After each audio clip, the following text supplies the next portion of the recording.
Habituellement, je vous dirais Shabbat Shalom, mais je dirais Pesach Sameach, Chag Pesach Sameach. Nous sommes réunis tous ici au refuge, on est nombreux cette année, et nous avons quelques personnes sur YouTube. Nous sommes très loin d'avoir le potentiel habituel de visiteurs sur YouTube, parce que je crois qu'il est 18h, et donc voilà, les gens ne sont pas habitués à venir à 18h, mais peut-être qu'en cours de route, ils vont venir. Donc nous sommes réunis pour notre Seder, le Seder de Pessah, en l'honneur de qui? Du prince, du roi, de l'empereur, appelez-le comme vous voulez, de l'amour absolu, qui s'appelle Yeshua.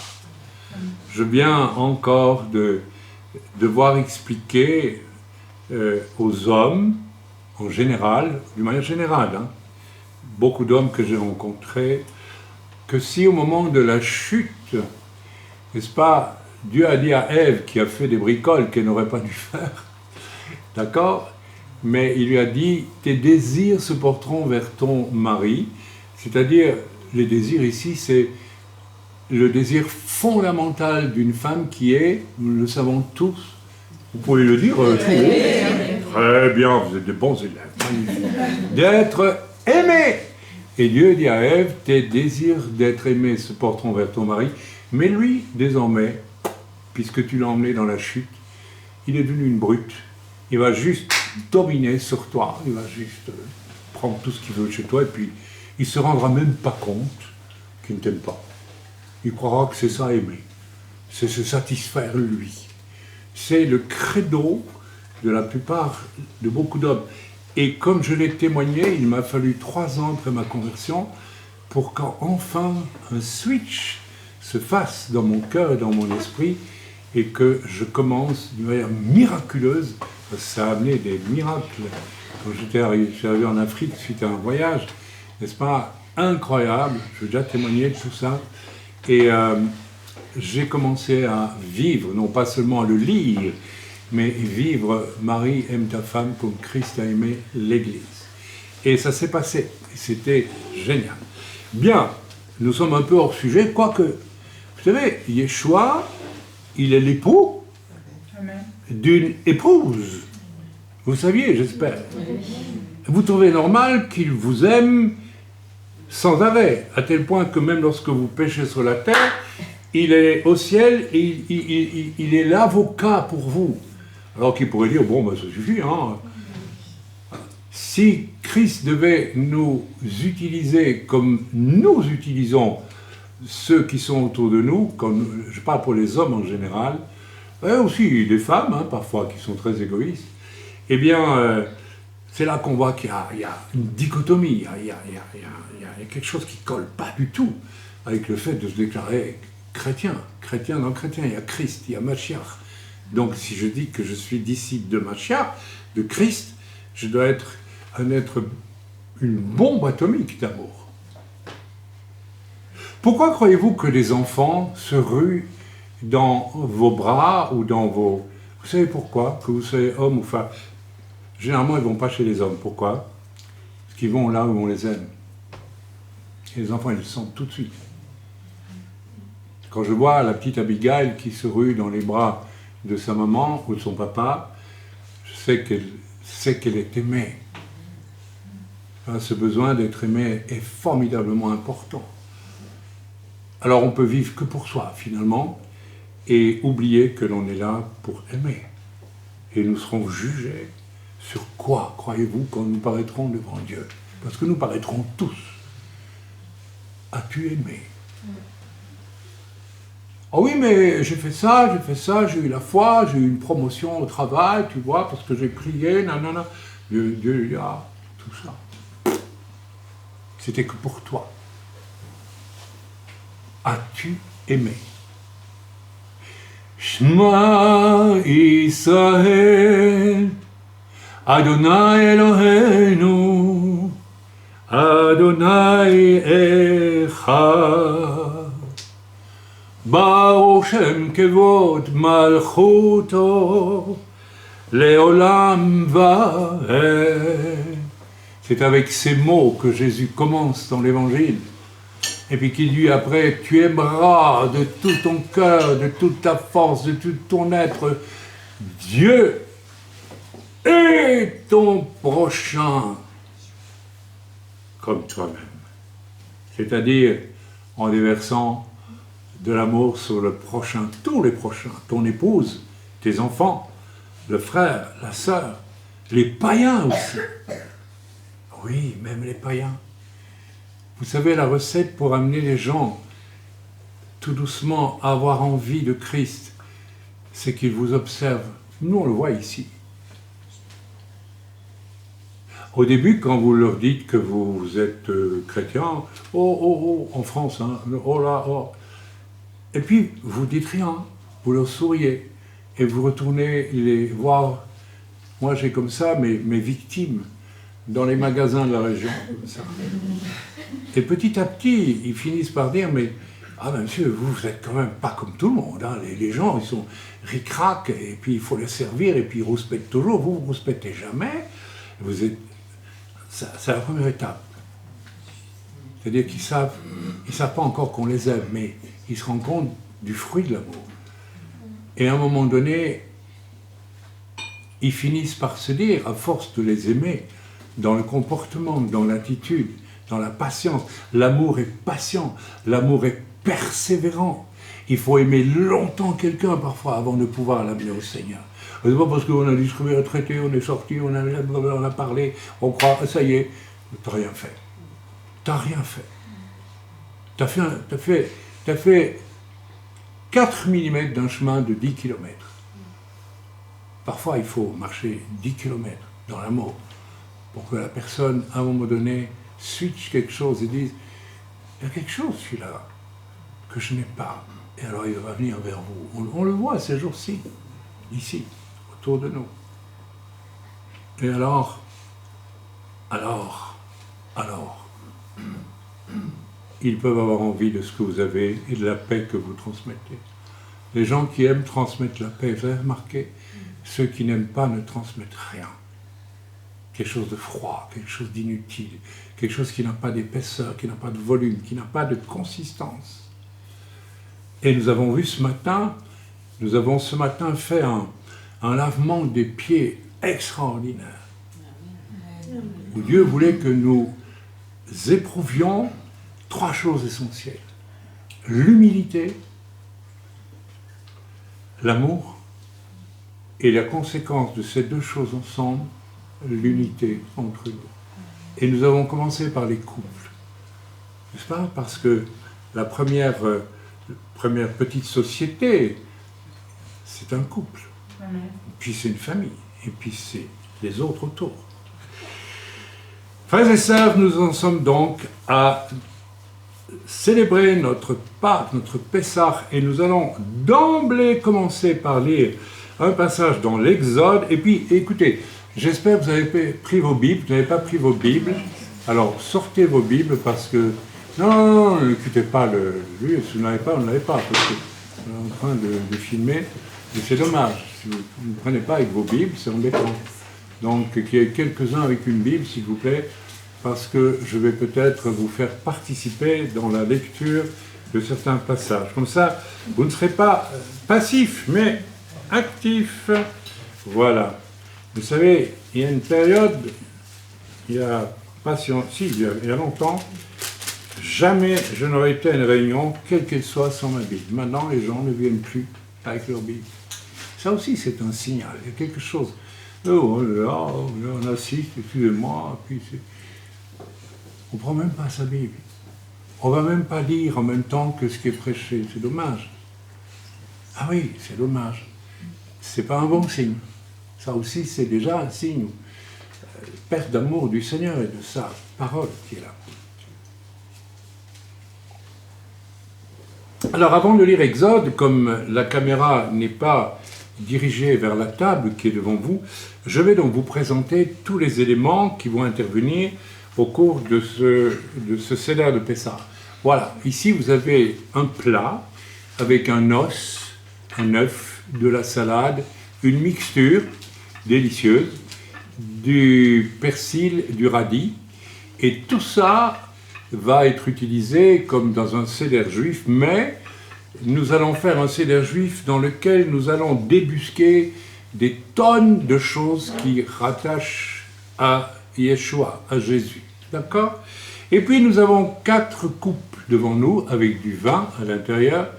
Cette coupe est une coupe juste comme ça pour le fun, acquise à Jérusalem. C'est une coupe yéménite, regardez comme elle est jolie, comme elle est belle.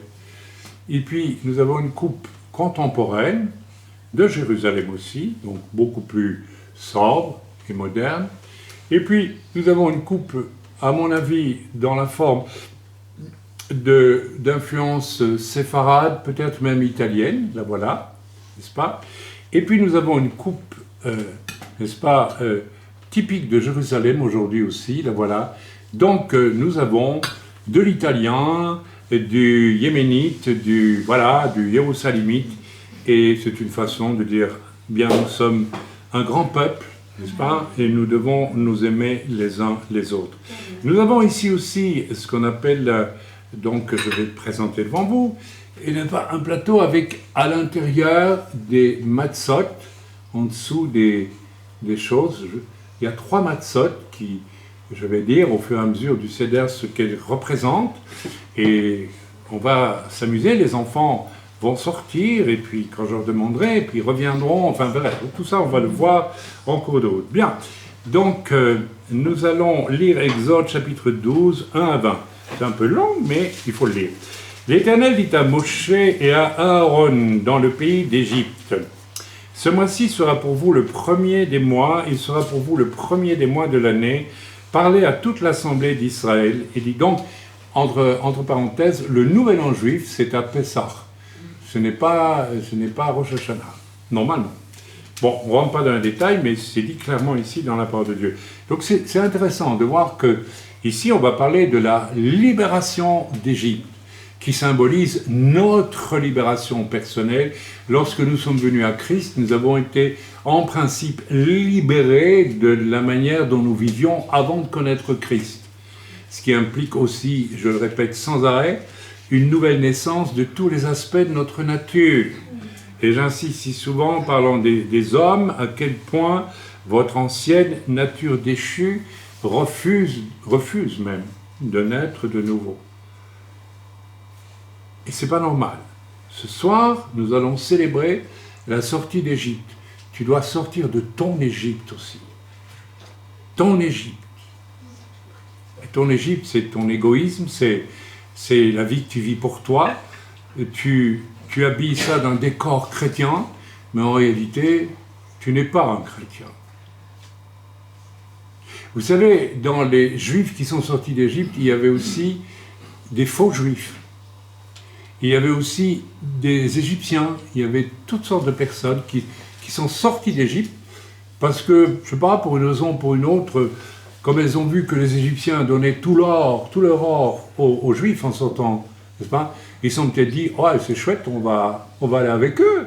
Ils ont tout l'or. Je ne sais pas, ou des pensées comme ça. Il y a comme ça beaucoup de gens qui, soi-disant, viennent à Christ et traînent derrière eux, en fait, l'esprit du monde. Ils ne veulent pas naître de nouveau. Naître de nouveau consiste à dire, là où j'étais égoïste, je deviens plein d'amour. En gros, c'est ça. Hein. Je deviens à l'image de Christ. On continue la lecture. Oui, attendez-vous à des digressions, hein, je vais en faire pas mal. Ah oui, ce ne sera pas avant de manger, vous allez devoir écouter la parole de Dieu. Parlez à toute l'assemblée d'Israël et dites, le 10e jour de ce mois, on prendra un agneau pour chaque famille, un agneau. Ça va, on voit déjà la référence à l'agneau de Dieu. J'espère que je n'ai pas besoin de vous expliquer, vous comprenez, j'espère. J'espère que tout le monde comprend, oui, je crois. Pour chaque famille, un agneau pour chaque maison. Si la maison est trop peu nombreuse pour un agneau, on le prendra avec son plus proche voisin selon le nombre des personnes. Extraordinaire ça. Tout de suite le partage. Vous voyez ? Vous compterez pour cet agneau d'après ce que chacun peut manger. Ce sera un agneau sans défaut, mâle, âgé d'1 an. Celui qui viendra, ce sera un homme de 33 ans, mâle, sans défaut, croyez-moi. Il était costaud et tout, voilà. Et puis en plus, c'est un homme qui n'a jamais péché. Fils de Dieu. Ok, tout ça ici nous parle de Yeshua qui va venir en fait, et de la sortie d'un monde auquel je ne peux plus appartenir une fois que j'ai accepté Yeshua. Ou alors je fais comme certains Hébreux qui sont rentrés dans le désert, mais en amenant, d'ailleurs certains à un moment donné, qu'est-ce qu'ils vont dire? On en a marre de marcher dans le désert, où est-ce que tu nous conduis, Moïse? On regrette l'ail et les oignons d'Égypte. Eh bien retournez-y. Mais c'est drôle qu'ils ne sont pas retournés, c'est drôle. Et ça c'est très bizarre. Il y a beaucoup de gens comme ça, qui s'accrochent dans l'église, et qui ne veulent pas naître de nouveau. Et plus ils y sont, plus ils s'accrochent. Et un jour, ça fait quoi? Eh bien, ça fait ce que l'on voit dans la parole de Dieu. Ils vont devenir des outils de l'ennemi dans le camp de Dieu. Et ils vont s'opposer, ils vont créer un problème. Ils vont se séparer du peuple de Dieu en essayant de l'attaquer, de le détruire. Et on voit ça très clairement. Il n'y a que ça en plein endroit du christianisme aujourd'hui. L'égoïsme, l'égoïsme, l'égoïsme. Les conflits, les disputes, tout ce que vous pouvez imaginer. Et les gens ont toutes sortes d'explications sur leurs problèmes, c'est toujours les autres. C'est toujours un pasteur, jamais c'est eux. Je fais des digressions, hein. Vous acceptez ? Vous le garderez jusqu'au 14e jour de ce mois, et toute l'assemblée d'Israël l'immolera entre les deux soirs. On prendra de son sang et on mettra sur les deux poteaux et sur les linteaux de la porte des maisons. Alors bien sûr, du sang au-dessus, du sang sur les côtés, et comme le sang qui a été mis au-dessus a dégouliné vers le bas, nous avons quoi? La croix, avec le sang de Jésus qui est déjà annoncé là. C'est tellement évident. Amen. Cette même nuit, on en mangera la chair, rôtie au feu. On la mangera avec des pains sans levain. Alors, des pains sans levain. Sans levain. Et nous allons voir que signifie le levain. Le levain, c'est, selon l'Écriture, nous allons le voir ensemble. Enfin, nous le verrons, je ne vais pas le dire maintenant, mais je vais y revenir parce que spirituellement, ça représente ce qu'il peut y avoir dans nos cœurs qui ne me permet pas de prendre le pain et la coupe ce soir. Et je dirais, si vous n'êtes pas en ordre avec Dieu, dans aucun domaine, dans n'importe quel domaine, ne soyez pas inconsidérés, ne touchez pas au pain et à la coupe ce soir. Ayez au moins ce courage-là de dire, non, je ne vais pas y toucher parce que je ne suis pas en ordre. Alors vous pouvez être tellement égoïste, et ça arrive. Vous dites, si, je vais quand même pas montrer devant tout le monde qu'il y a quelque chose qui ne va pas dans ma vie. Tu oublies une chose, c'est que Dieu lui voit ce qui ne va pas dans ta vie. Et que c'est de Dieu que tu te moques. Et Paul nous prévient et dit, certains ont pris le pain et la coupe indignement, ils sont tombés malades ou ils sont morts. Pas moi qui le dis, c'est l'apôtre Paul. Donc ce soir, peut-être il aurait mieux valu ne pas être là. Ou alors il faut être sûr que nos cœurs sont vraiment en ordre avec Dieu. On continue, d'accord? Cette même nuit, on mangera la chair rôtie au feu, etc., et sans levain et des herbes amères. On verra tantôt ce que ça signifie. Vous ne le mangerez point à demi cuit et bouilli dans l'eau, mais il sera rôti au feu. Jésus n'a pas été bouilli tendrement sur la croix, il a été brûlé par la douleur. Complètement, comme un agneau rôti, n'est-ce pas? Ce n'est pas une mort douce qu'il a eue, c'est une mort extrêmement violente. Amen.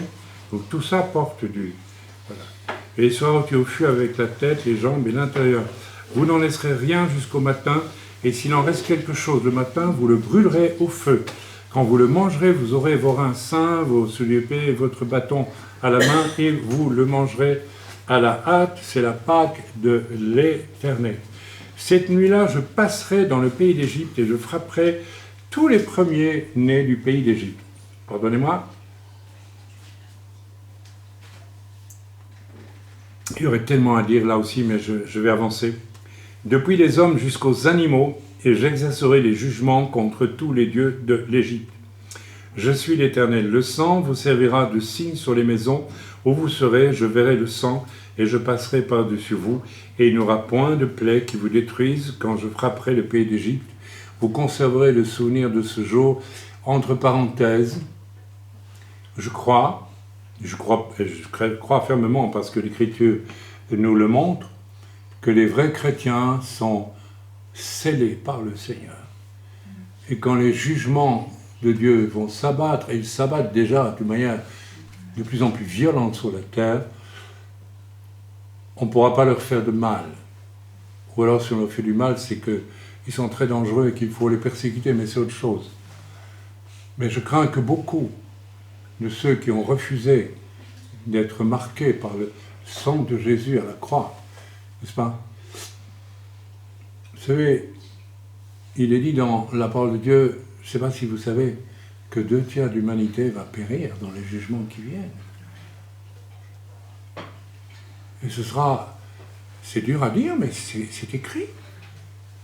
C'est écrit. Et puis, on le voit se profiler.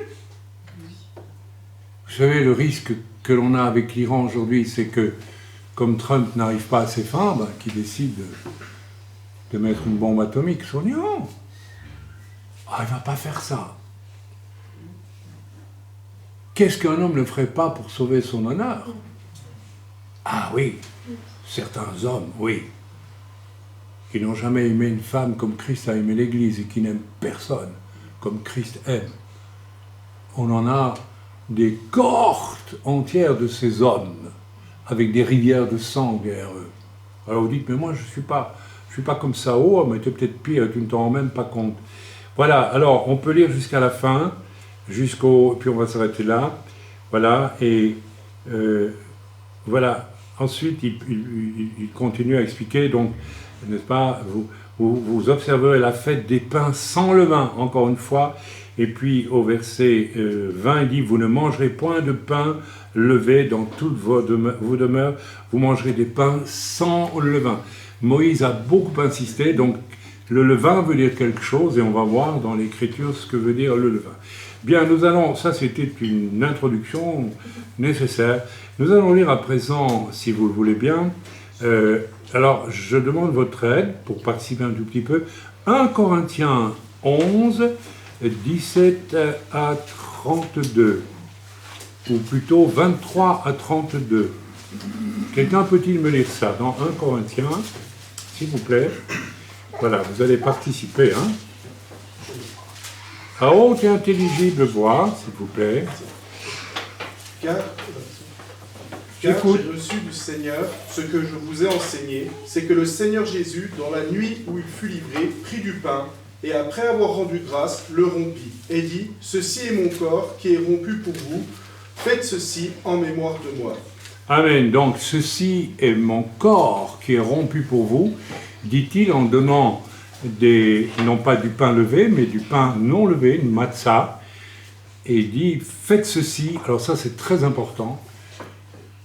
Nous concevons la scène que nous ne faisons qu'une fois par an, au moment de Pessah, non pas comme une sainte scène qui quelquefois m'a mis mal à l'aise, je vous le dis franchement, dans certains milieux, où on a l'impression que la sainte scène a un côté magique. Je vais être guéri en prenant la Sainte Seine. Peut-être que Dieu peut vous guérir en prenant la Sainte Seine, je n'ai rien contre. Ou bien je vais recevoir quelque chose. Vous voyez, il y a toujours l'idée, c'est pour moi, c'est pour moi, c'est pour moi. Alors qu'ici, Jésus dit lui-même, faites ceci en mémoire de moi. C'est-à-dire en élevant mon nom. Vous ne pouvez pas dire, je fais ça en mémoire. Bon, je vais lever la coupe et manger un matzah en mémoire de Jésus. Allez, on passe à autre chose. Comme un peu, j'ai regretté tantôt, c'est un comportement masculin. Non, si nous faisons en mémoire de Jésus, il repasse dans notre esprit, dans notre cœur, tout ce qu'il a fait pour nous. Et nous élevons Jésus. Donc nous prenons la scène aujourd'hui, la coupe et le pain, mais dans le sens d'honorer Jésus, d'élever Jésus, de ne pas attendre de la Sainte Seine une quelconque bénédiction, comme tant de chrétiens le vivent d'une façon un peu spéciale, je trouve. Et voilà, je n'irai pas plus loin dans l'explication. Merci pour cette lecture. Nous lisons à présent, pardonnez-moi, 1 Corinthiens 5, verset, je vais le lire si vous voulez bien, ça on va alterner. 1 Corinthiens, alors donc vous retenez, faites ceci en mémoire de moi. Il a dit aussi, mangez, ceci est mon corps, buvez, ceci est mon sang. Quel est le sens de tout ça? Devenez comme moi, devenez comme mon corps et comme mon sang, soyez ce que j'ai été moi. Voilà le but, le vrai but ultime pour chacun d'entre nous, c'est que nous soyons à l'image de Christ, comme il est dit dans l'Épître aux Éphésiens, chapitre 6, si je ne m'abuse, où il est dit, Dieu est allé dans les lieux inférieurs, Jésus, 4, pardon, oui, Éphésiens 4, il est monté aux cieux, il a emmené des captifs, et il a laissé à l'Église des apôtres, des prophètes, etc., et des 5 ministères, dans le but de mener chacun à quoi? Au culte du dimanche ou bien de Shabbat, et puis de rester toujours le même pendant autant d'années. Non, de devenir à la mesure de la stature parfaite de Christ. Et là, spécialement les hommes ont beaucoup de difficultés. Parce que Christ se donne par amour, et ils ont très dur de commencer à se donner par amour. Beaucoup d'hommes sont d'une stérilité épouvantable. Je le dis, je l'ai vu dans tant d'endroits. Ils sont toujours sous le régime de la chute, où pour eux, aimer, c'est dominer. C'est se faire plaisir, et puis on verra après ce qui reste. Et il n'y a plus rien en général. Voilà, nous allons lire maintenant 1 Corinthiens. Je ne sais pas pourquoi l'Esprit de Dieu me conduit à parler comme ça, mais peut-être que ce Pessah doit être le Pessah d'un switch, d'une vraie repentance, d'une vraie conversion. À moins que nous le refusions. Vous savez, j'en ai dit tellement déjà que vous avez tout pour... Si votre cœur, vous laissez votre cœur être touché, mais si vous refusez que votre cœur soit touché, vous ne switcherez rien du tout. Vous resterez ce que vous êtes. Et c'est peut-être votre choix. Je vous répète, quand nous arriverons au ciel, la chose qui nous sera demandée, c'est « As-tu aimé ?» Vous aurez beau dire, j'étais fidèle dans mes soutiens à l'église, j'ai fait ça, j'ai fait la sono, j'ai fait ceci, j'ai fait cela. Le Seigneur dira, je m'en fiche complètement. Tu n'as pas aimé un seul jour. Tu as refusé d'aimer. Même ta femme, tu ne l'as pas aimée. Tu as fait semblant. Tu as fait semblant. On lit à présent 1 Corinthiens 5, verset 1. On entend dire généralement, alors attendez voir, parce que là, on y va. On entend dire généralement qu'il y a parmi vous de la débauche, une débauche telle, c'est bien 1 Corinthiens, je ne dis pas d'erreur, oui c'est ça, qu'elle ne se rencontre même pas chez les païens. C'est au point que l'un de vous a la femme de son père. Ouais, pas mal, hein? Oh, ça c'est typique de, voilà, l'égoïsme des humains. Bon, on prend la femme de son père, voilà. Et vous êtes enflé d'orgueil, et vous n'avez pas plutôt été dans l'affliction, afin que celui qui a commis cet acte soit ôté du milieu de vous. Pour moi, absent de corps, mais présent d'esprit, j'ai déjà jugé, comme si j'étais présent, celui qui a commis un tel acte. Au nom du Seigneur Jésus, vous et mon esprit, étant assemblés avec la puissance de notre Seigneur Jésus, qu'un tel homme soit livré à Satan pour la destruction de la chair, afin que l'esprit soit sauvé au jour du Seigneur Jésus. C'est pas de cela que je voulais vous entretenir, c'est ce qui suit maintenant. Pardonnez-moi. C'est bien à tort que vous vous glorifiez, ne savez-vous pas qu'un peu de levain fait lever toute la pâte? Ici, Paul fait allusion au péché qui a été toléré dans l'Église. C'est un véritable drame quand il y a du péché dans l'Église. On peut faire semblant de rien et continuer comme si de rien n'était. Et ce qui va se passer, c'est que ce péché qui va prendre ses droits dans l'Église, puisqu'on ne le reprend pas, va infecter tout doucement les autres. Eh oui, eh oui. Et la présence de Dieu va aussi se retirer de plus en plus. Vous comprenez ça? Donc les vrais chrétiens, ils vont avoir le choix entre dire, mais là, l'autorité de l'Église, elle ne reprend pas le péché, je me sens plus... Et combien j'entends de témoignages de chrétiens qui me disent, j'ai écouté il y a quelques jours le compte-rendu de ce qui se passe dans une église à Paris. Je me suis demandé, mais comment cette personne peut-elle encore rester une seconde dans un tel endroit où le péché est toléré. Je ne vais pas décrire, mais effrayant. Donc, c'est aussi, il ne faut pas s'étonner, si vous êtes dans une assemblée où les autorités, le pasteur, les anciens, quand il y en a, il faut encore les trouver, les vrais anciens, ils ne sont pas si nombreux que ça, eh bien, réagissent avec fermeté quand il y a du péché. Chez nous, c'est le cas, vous le savez. Faites disparaître le vieux levain afin que vous soyez une pâte nouvelle, puisque vous êtes sans levain. Vous êtes sans levain. C'est-à-dire le levain, vous allez découvrir dans quelques instants, ça typifie quoi? L'orgueil. D'ailleurs, Paul le dit, vous vivez avec un bonhomme qui vit avec la mère avec sa belle-mère, et vous êtes orgueilleux en plus. Leur orgueil leur dit, bon, c'est pas bien ce que tu fais, hein, mais on le laisse faire, quoi. Donc le levain est en train de pénétrer la pâte de l'Église pour la corrompre. Ici, le levain est assimilé à quelque chose qui va corrompre l'Église. Faire lever une pâte qui n'est pas une bonne pâte, une mauvaise pâte. D'accord? Et je m'empresse de vous dire qu'il y a un autre passage dans l'Écriture, je crois que c'est dans Matthieu 13, verset 33, où il est dit que, n'est-ce pas, le levain ici est assimilé au Seigneur lui-même qui fait lever l'Église, qui développe l'Église, qui l'a fait grandir. Ok?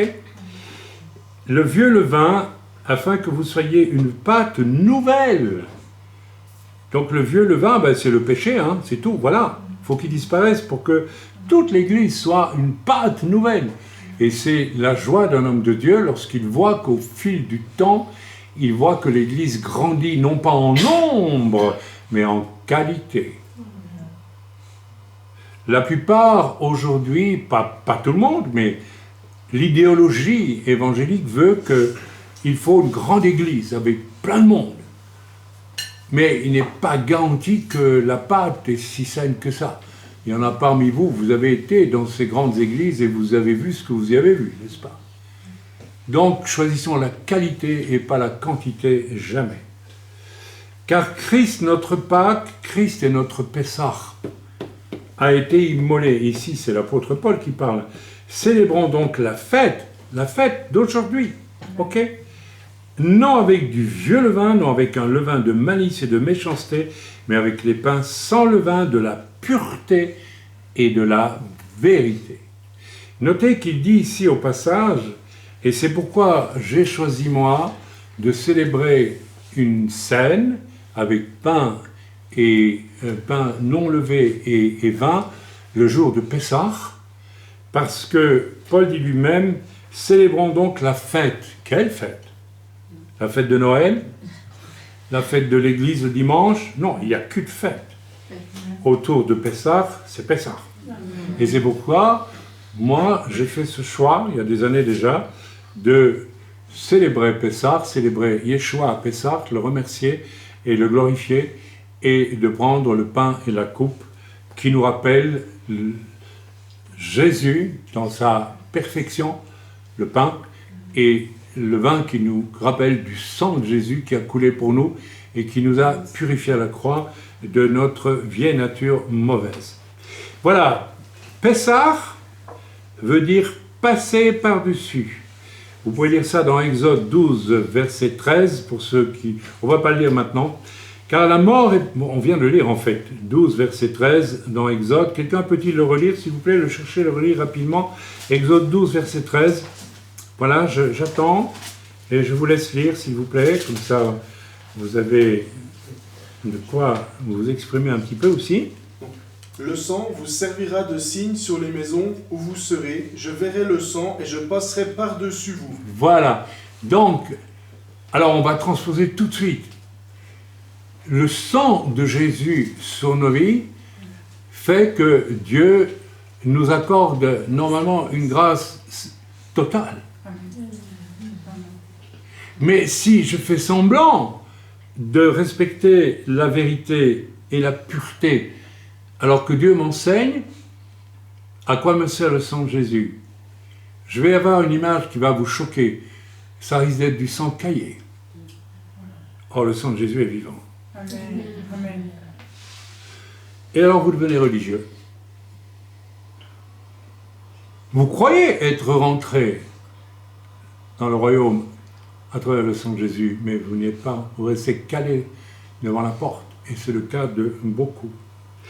Pessah, donc, nous venons de le lire, merci Arnaud, c'est passé par-dessus. La mort est passée par-dessus les maisons juives dont les portes avaient été couvertes par le sang d'agneau tué à la hâte, alors qu'elle atteignait, n'est-ce pas, la mort, les maisons des Égyptiens, et que tous leurs premiers-nés moururent juste avant la sortie d'Égypte.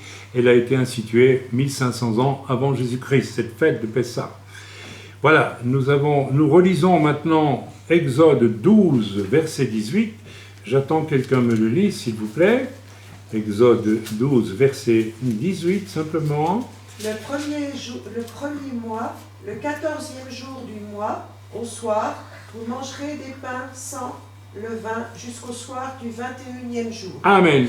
Toujours des pains sans levain. C'est très intéressant. Je vais vous demander d'aller voir dans Exode 12, verset 39 maintenant. Et puis quelqu'un d'autre, Daniel, tu cherches ça, hein? Exode 12, verset 39. Arnaud, tu cherches Lévitique 2, verset 11. Quelqu'un d'autre ici qui a une Bible, peut-être Milena, ça va?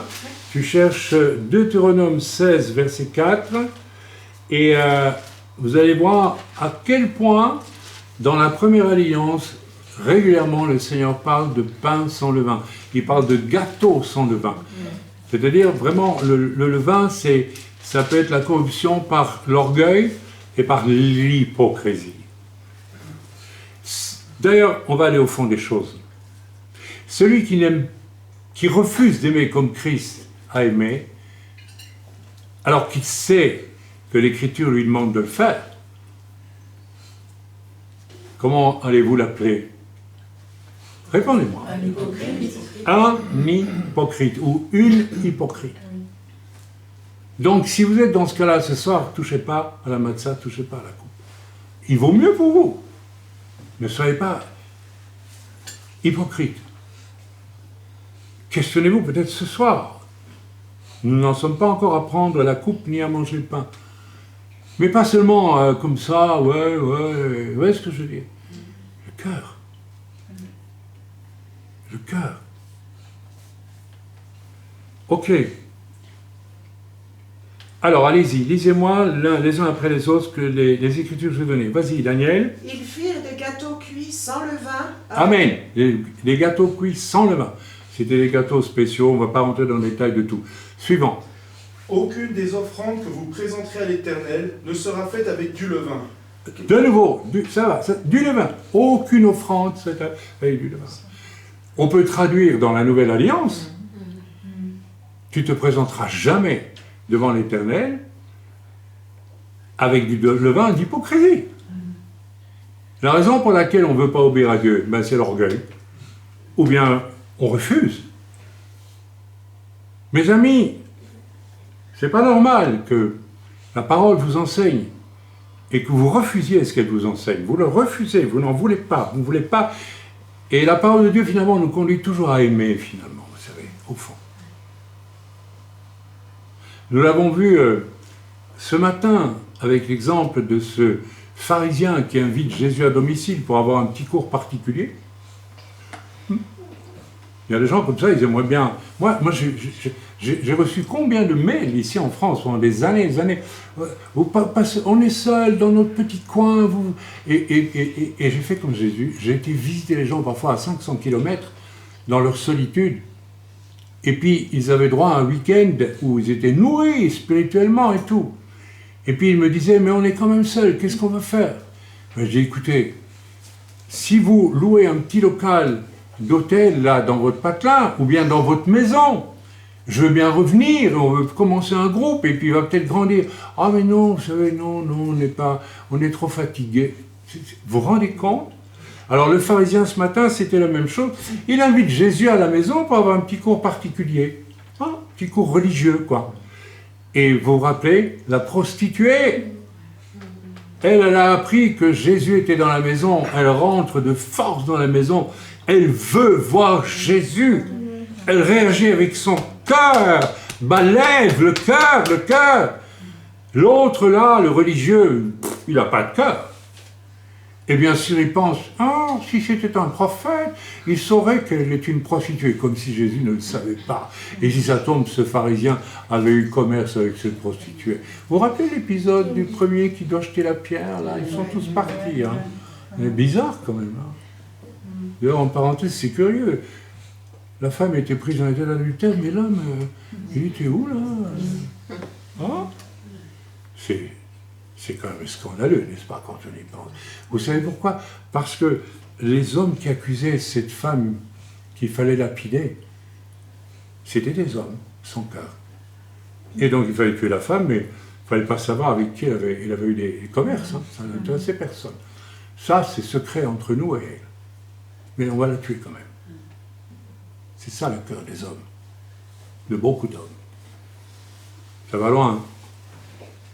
Continuez, la prochaine lecture, s'il vous plaît. On ne verra point chez toi de levain, dans toute l'étendue de ton pays, pendant 7 jours, et aucune partie des victimes que tu sacrifieras le soir du premier jour. Amen, le levain, c'est tout. On ne verra pendant combien de jours? 7 jours. Pas de levain dans ton pays. Si on transpose, c'est toujours la même chose. Pas d'hypocrisie, pas d'orgueil, pas d'absence d'amour pour Dieu. Le levain étant, n'est-ce pas, quelque chose qui corrompt. Quelque chose qui fait lever faussement, en apparence, les choses, alors qu'en réalité, c'est pas vrai, quelque part. Vous me suivez? D'accord. Je crois qu'on a tout lu, non? Il reste... Non, il n'y a plus rien. J'avais envie mais je ne vais pas le faire, de vous emmener vers quelque chose qui est en train de m'aider à construire un message pour les pasteurs, si je vais en Belgique prochainement, si j'ai la possibilité d'y aller. Et c'est la manne. C'est intéressant. Vous savez, la manne qui est descendue du ciel, c'est une image de la nourriture spirituelle la plus pure. On ne sait pas de quoi elle était faite. C'était avec de la farine, c'était avec quoi, on ne sait pas. En tout cas, il n'y avait pas de levain dans cette manne, ça on peut en être sûr.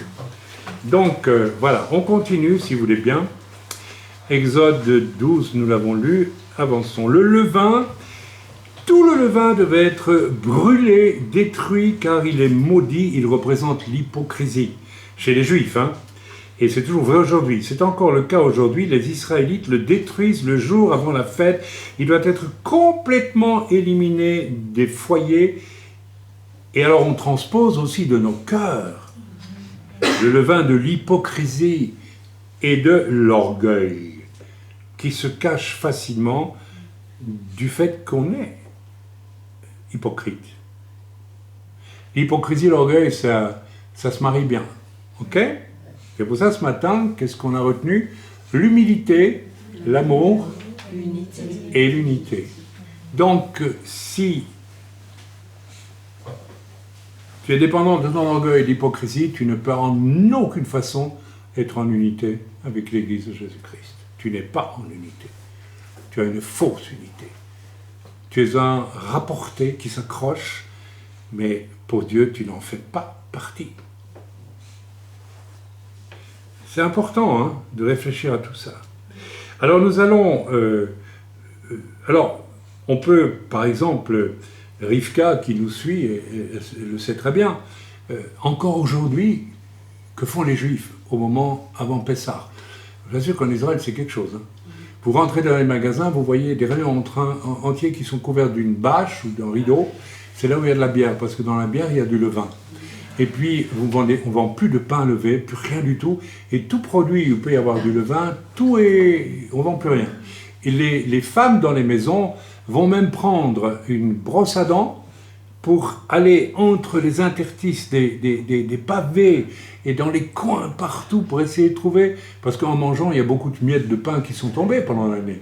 Donc elles rassemblent tout et elles vont apporter ça au rabbin qui va brûler le chametz.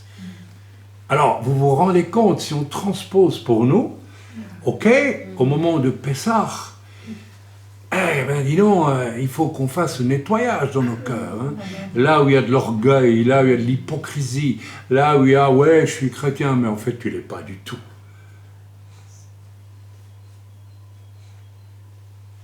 Ok? On avance. On va étudier maintenant tous les éléments de cette assiette que vous avez devant vous aussi, n'est-ce pas? Je la présente, voilà. Je l'incline un petit peu, pas trop, vraiment l'œuf va rouler. Voilà, je présente à la caméra.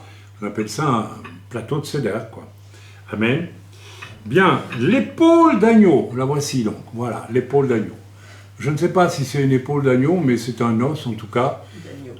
C'est un os d'agneau. C'est un os d'agneau, un vrai, authentique. Authentique. Qui n'est pas made in China, il est réel. C'est d'un agneau. Ça s'appelle le zroa en hébreu. Épaule, bras, mais aussi germe, faible plante, selon Ésaïe 53. Lisez Ésaïe 53 pendant que je vous parle, ceux qui avaient votre Bible. On utilise un os, on ne consomme pas la viande, l'os est nu. Et ça représente quoi? Eh bien, nous devons nous souvenir que la colère de Dieu a été portée, n'est-ce pas, sur Jésus, la colère du Père, jusqu'à l'os. Je pourrais vous trouver des passages bibliques qui parlent très bien de ça. Et donc, nous souvenons ce soir que celui qui nous sauve la vie a subi la colère de Dieu jusqu'à l'os. Terrible, n'est-ce pas? L'œuf dur, nous avons donc un œuf dur ici, ok? C'est un symbole de la destruction du temple et de la mort, du deuil. C'est un germe de vie. Alors, c'est un symbole de la destruction du temple pour les Juifs, mais pour nous, c'est autre chose. N'est-ce pas? C'est un germe de vie, parce que avant de le cuire dur, il y avait la vie, ça pouvait faire un poussin, n'est-ce pas? Maintenant qu'il est cuit, c'est fini. Donc, c'est un germe de mort. C'est un symbole de la mort et de Yeshua, mais nous devons nous rappeler que il est ressuscité de la mort. Ok? Et voilà. Et cette coquille, la coquille, n'est-ce pas, symbolise le tombeau de Jésus. Donc on peut le prendre comme ça. Je suis parfois un peu méfiant avec cette image de l'œuf parce que je me demande. Alors j'aime bien cette interprétation parce qu'elle tient la route, elle ramène à Jésus, donc c'est bien. Mais je me demande parfois, je n'en ai pas la preuve, mais intuitivement, si ce sont les Juifs revenant de Babylone qui ont ramené, n'est-ce pas, cet œuf. Rappelez-vous que en Babylonie, l'œuf représentait Ashtaroth, Astarté, n'est-ce pas? Un symbole de vie, bon, ça relie aux déesses ternaires, etc., etc. Je ne vais pas rentrer dans les détails. Mais bon, nous ne le vivons pas comme ça, mais nous le vivons d'une manière qui ramène à Jésus-Christ. Les herbes amères, alors ici c'est de la laitue, herbe amère, n'est-ce pas? Qu'est-ce qu'elle symbolise? Elle représente les souffrances d'Israël, n'est-ce pas, d'une part pour les Juifs, lorsqu'ils étaient en Égypte, et ils ont souffert en Égypte, mais elle représente aussi, elles doivent aussi représenter leur souffrance du fait de leur désobéissance. Rappelez-vous, il y a, je pense que c'est Shabbat dernier, on a parlé du mont Ebal et du mont Garizim.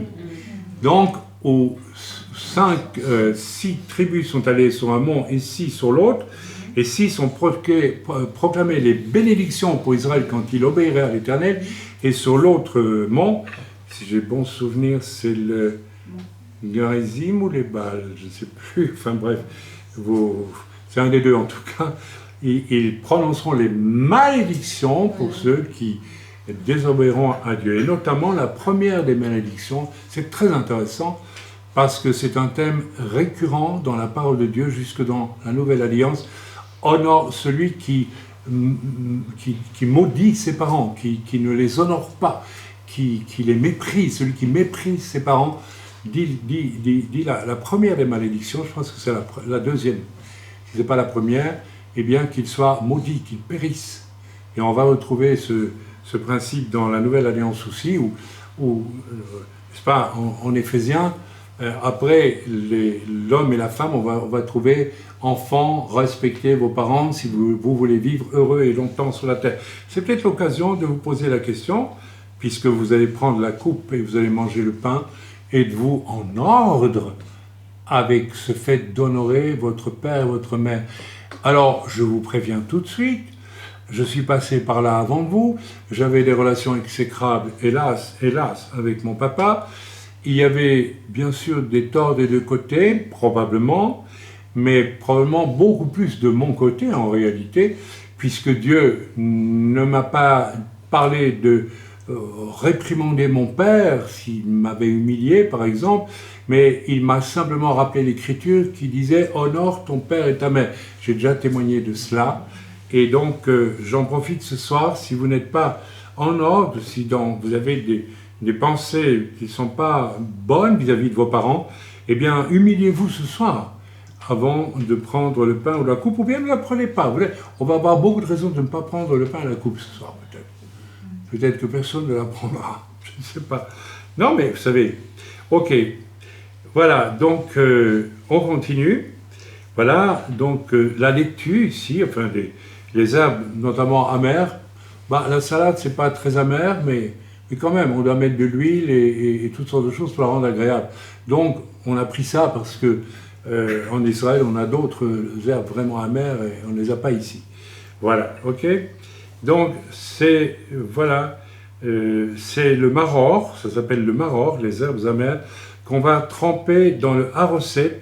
Ça, c'est le haroset, c'est cette mixture qui est là et que je vais décrire dans quelques instants.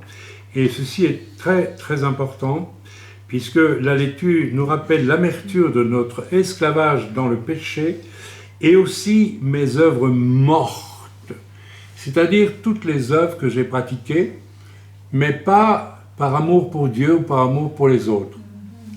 Il y a des gens, j'en suis convaincu, qui dans des églises, et tant pis s'ils prennent mal ce que je dis, ce n'est pas le cas de tout le monde, mais qui se régalent à la technique avec des machins, etc., et qui suivent jamais le culte, qui n'écoutent jamais la parole de Dieu, qui lisent peut-être jamais leur Bible.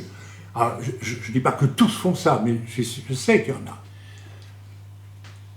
Donc en fait, ils vont à l'église pour se faire plaisir.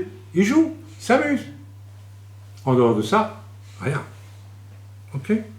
Les œuvres mortes, les œuvres qui n'ont pas été commandées par le Saint-Esprit. Nous sommes sauvés en Jésus-Christ pour être utilisables pour le royaume de Dieu, et pour ça, c'est le Saint-Esprit qui va le conduire à faire. Et nous le savons très bien, puisque nous vivons ici des choses très fortes conduites par le Saint-Esprit depuis un certain temps. Mais on peut aussi pratiquer des œuvres mortes qui ne servent à rien. Amen. Le haroset, donc voici la mixture à base de noix pilées, de pommes râpées, de vin et de miel, qui représente ici, donc on l'a fait agréable à manger, mais ça représente quelque chose de très désagréable. Ça représente le mortier utilisé pour fabriquer les briques. Lorsque les Hébreux ont fabriqué les pyramides et d'autres bâtiments de Pharaon, hein, rappelez-vous l'épisode, ils devaient mêler de la paille avec de la terre glaise, et quand Pharaon, à un moment donné, parce qu'il ne voulait pas se soumettre à l'injonction de Moïse, laisse aller mon peuple, il a dit, vous allez faire plus de briques et avec moins de paille, donc c'était plus dur à faire, n'est-ce pas? Vous me suivez, j'espère. Voilà, donc ce haroset représente, c'est pas le mortier utilisé pour fabriquer les briques, n'est-ce pas, dans l'esclavage, et ça représente aussi tout ce que vous avez fabriqué avant de connaître le Seigneur. Bon, moi j'ai une carrière de théâtre très, très réussie, très, très valable. Quand je suis venu au Seigneur, j'ai abandonné ça sur le champ tout de suite parce que j'ai réalisé que tout ça c'était du vent, c'était rien, c'était des œuvres mortes.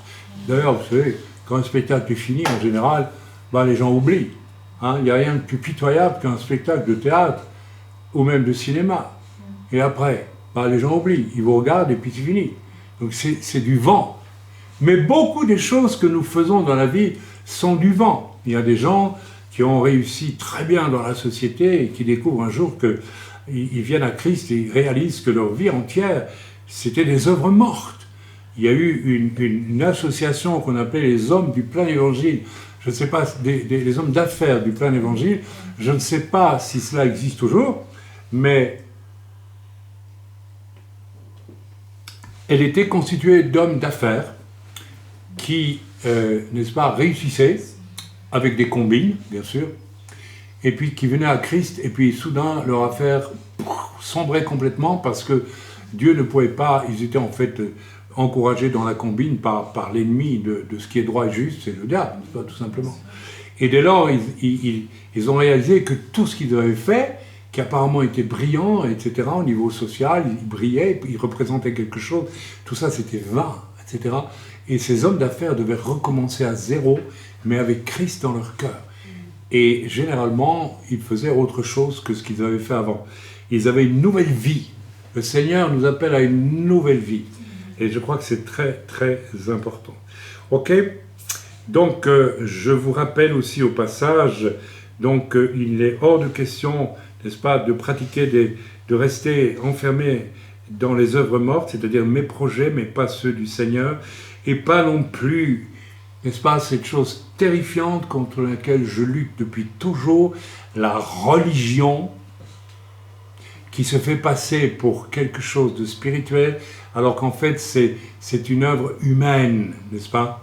J'en ai parlé Shabbat dernier, rappelez-vous le titre du message, religieux ou bien en mouvement avec Dieu.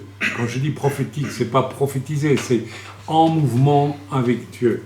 Le véritable enfant de Dieu n'est jamais statique, ça n'existe pas. Il est terriblement mouvant, il avance, il reçoit. Or, on voit certains chrétiens qui n'avancent absolument pas. Et c'est, encore une fois, je le répète, c'est souvent le fait des hommes. Vous savez, dans la plupart des églises, on rencontre quoi? Des femmes. Et quand il y a des hommes, ils ne bougent pas, ils n'avancent pas. Ils donnent l'impression d'être... Même parfois, ils reculent. C'est pas normal. Ok? Bien. Et alors, ce qu'il faut pour rentrer aussi dans un mouvement avec le Seigneur, avec le Saint-Esprit qui va nous dire, eh bien, on en revient toujours à ça, j'en ai parlé la semaine dernière, il faut un cœur d'enfant. Et c'est là le problème de beaucoup d'hommes. Ils en sont toujours à la chute, à vouloir dominer pour profiter pour eux. Et c'est terriblement...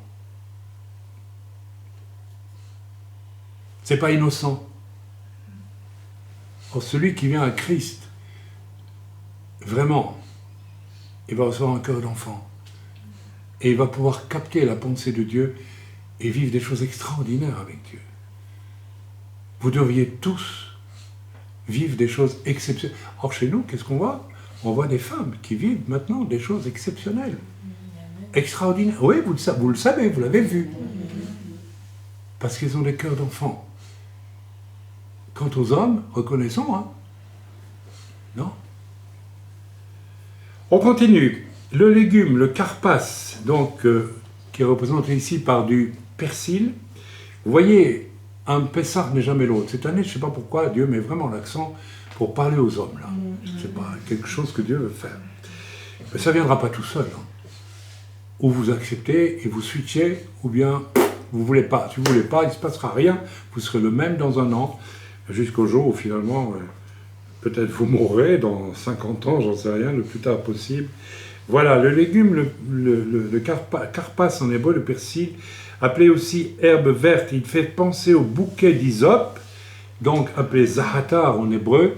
Alors, c'est avec du zahatar, de l'hysope, qui en elle-même est une plante qui purifie beaucoup. On l'utilise pour purifier, je ne sais tout quoi, mais enfin bref, j'ai oublié. Eh bien, les pères, c'est intéressant, les pères de famille hébreux, et pas les mères, ont trempé de l'hysope dans du sang de l'agneau et l'ont aspergé sur les montants et le dessus.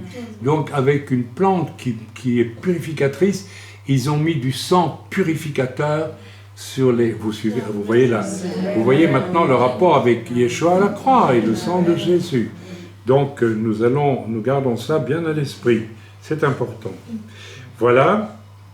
Alors, rappel du... Voilà, donc voilà, donc ici, eh bien, je souhaitais, et je souhaite toujours d'ailleurs, que nous ayons un temps de silence et de mise en ordre. C'est-à-dire, maintenant, si nous voyons là où quelque chose ne va pas dans nos vies, c'est peut-être le moment de pas dire, bon, j'attends la suite, et puis on passe à autre chose, non, mais de prendre un temps là où vous vous trouvez, avec un cœur ardent, et vous dites, Seigneur, il y a quelque chose dans ma vie qui ne marche pas, je t'en demande pardon, et j'accepte que tu me montres ce qui ne va pas, et je commencerai à agir désormais dans un sens nouveau.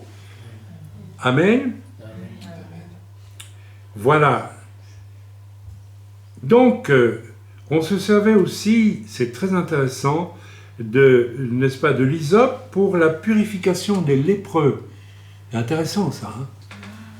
Or, la lèpre, c'est quelque chose, je ne parle pas de la lèpre physique qu'on connaît aujourd'hui, je parle de la lèpre telle qu'elle était vécue du temps de Moïse, rappelez-vous. C'était une lèpre morale. Marie était jalouse. La jalousie vient de l'orgueil. Si vous êtes sujet à la jalousie, dites-vous bien que vous avez un gros problème. C'est qu'il y a de l'orgueil au fond de votre cœur. Vous aimez dominer, vous aimez jouir pour vous-même, et quand vous voyez quelqu'un qui reçoit quelque chose que vous n'avez pas reçu, vous allez le jalouser, vous allez l'envier. Ça s'est vu, même parmi nous, ça s'est vu. Et ça fait des dégâts énormes. Et ça vous disqualifie complètement. Ok ? Donc, l'hysope, n'est-ce pas, qui met du sens sur les linteaux, c'est aussi un symbole de purification pour la lèpre morale, la jalousie, l'orgueil, etc. Donc, en deux mots commençons, ce soir, le sang de Jésus peut vous purifier de votre orgueil et de votre dureté de cœur, ou de votre désobéissance à l'égard de Dieu, ou de votre hypocrisie. Mais vous devez le demander à Dieu, pas avec des mots, avec votre cœur. Vous avez assez fait de prière avec des mots quand vous êtes repris par la parole de Dieu, et puis on voit très bien que ça n'a rien bouleversé dans votre vie. Quelques-uns. À vous de voir. Nous avons aussi un récipient d'eau salée, le voici. Je le montre à la caméra. Et ça représente pour les Hébreux la mer Rouge qu'ils ont traversée, bien sûr. Les larmes du peuple, les larmes de Yeshua, quand il dit « On s'approche du Seder, rassurez-vous, ce n'est plus très long ». Je vois ma sœur Shoshana qui fait tout pour ne pas bailler. Ah, t'es fatigué, hein? Oui, mais c'est normal, on peut être fatigué. Jérusalem, Jérusalem, combien de fois ai-je voulu te rassembler comme une poule rassemble ses poussins. J'aime bien ça. Combien de fois Dieu t'a-t-il appelé à lui pour que tu te mettes à aimer comme il a aimé? Et ici, Jésus lui-même se compare à une poule qui rassemble ses poussins. Mais malheureusement, ceux à qui il s'adressait n'étaient plus des poussins, c'étaient des coqs orgueilleux et fiers. Et il ne pouvait pas les protéger. Jésus, alors ça c'est très important, Jésus veut nous protéger. Mais comme on l'a reçu ce matin dans le lavage des pieds, il faut de l'humilité pour recevoir la protection de Dieu. Il faut de l'amour pour autrui, si nous voulons que Jésus nous protège.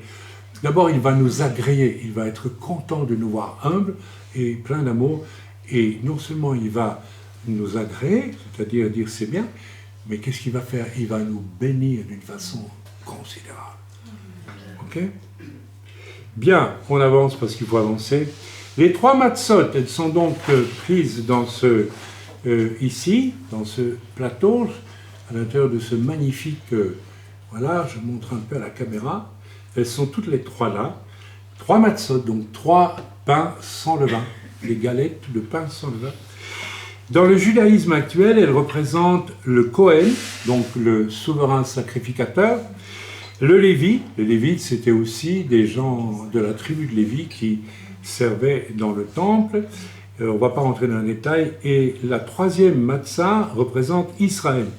Pour nous, en tant que croyants, la première matzah représente le Père, la deuxième représente le Fils, et je vais vous démontrer que même dans la tradition juive, ils ne s'en rendent peut-être pas compte, mais c'est vraiment le Fils qui est là. Oh, c'est sidérant quand on lit le fameux Aphicomène. On va en parler dans quelques instants. Et la troisième, c'est le Saint-Esprit. Nous avons aussi 4 coupes, je vous les ai déjà présentées, je vous en montre une seule, la coupe yéménite, et j'en ai 4 différentes devant moi. Elle représente, alors peut-être on va le lire, Exode 6, 7 s'il vous plaît. Si quelqu'un peut me le lire, je vais le chercher aussi. Exode 6, versets 6 et 7. Ceci est extrêmement important. Voilà. C'est pourquoi, dis aux enfants d'Israël, je suis l'Éternel, je vous affranchirai des travaux dont vous chargent les Égyptiens, je vous délivrerai de leur servitude, et je vous sauverai à bras étendus et par de grands jugements. Voilà, donc il y a plusieurs promesses là-dedans, et il y en a 4, et donc nous avons 4 coupes, et nous allons les prendre l'une après l'autre. Et la première, je vous affranchirai. De la même façon, Jésus, en donnant sa vie pour vous, vous propose l'affranchissement total de ce que vous avez été dans le monde jusque-là. D'accord? Il vous affranchit, il vous libère. Ok? Deuxième coupe, je vous délivrerai. Ici, ça représente le rachat par la croix, mais et pour Israël, c'est la loi qui reçoit le peuple d'Israël qui reçoit la loi dans le désert. Mais restons à un autre niveau, si vous voulez bien. Je vous délivrerai. Eh bien, vous savez, il y a aussi beaucoup de chrétiens, beaucoup de personnes, après avoir été affranchis, il y a même, au moment de la conversion, des délivrances de démons. Oui, des délivrances démoniaques qui peuvent intervenir. Troisième couple, je vous sauverai. Là, ce n'est plus affranchir et délivrer, c'est sauver. Ça veut dire que quand c'est sauvé, c'est sauvé. Et là, c'est l'image de Yeshua, et ça sera notre troisième coupe, la troisième coupe que vous avez devant vous. Et c'est cette coupe-là que nous prendrons pour dire, en l'honneur de Yeshua, nous élevons cette coupe en mémoire de toi et à la gloire de ce que tu as fait pour nous, Yeshua. D'accord? Nous n'allons rien prendre d'autre à travers cette coupe que d'élever le nom de Jésus. Parce que Jésus lui m'a dit, vous ferez cela en mémoire de moi et pas pour recevoir une quelconque bénédiction. La bénédiction, nous l'aurons demain, quand nous louerons le Seigneur. Parce que nous allons plaire au Seigneur ce soir en l'honorant, et demain il va déverser une puissance sur nous pour nous bénir. Amen. Ok, je continue.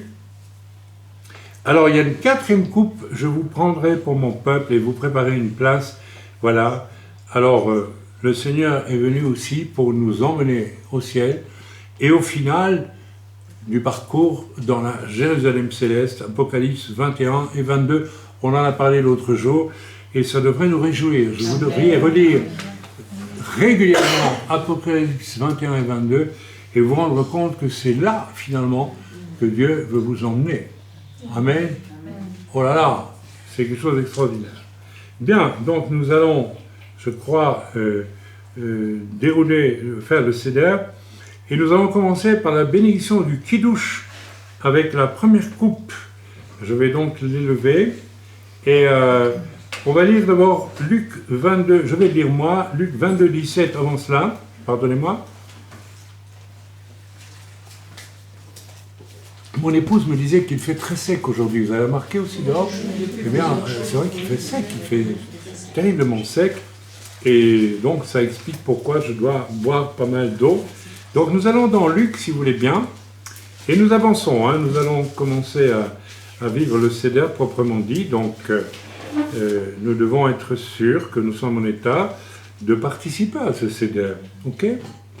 Alors, lisons Luc 22, 17, 22, 17, je suis, voilà, j'y suis, 21, et 22, et puis 17, Shva, Esrei, nous y voici. Et ayant pris une coupe, et rendu grâce. Donc on va partir à partir du verset 14. L'heure étant venue, il se mit à table et les apôtres, avec lui.